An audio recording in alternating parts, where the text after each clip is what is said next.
وجاءوا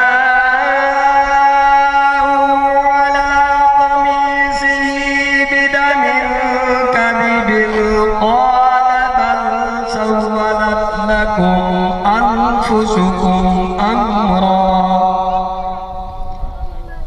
فصبر جميل والله المستعان على ما تصفون.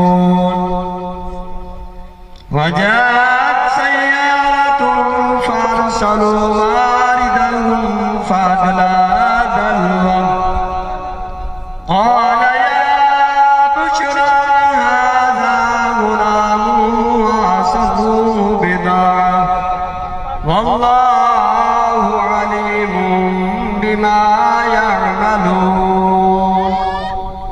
وشروه بثمن بخس دراهم معدودة وكانوا فيه من الزاهدين. آمنت بالله صدق الله العلي العظيم.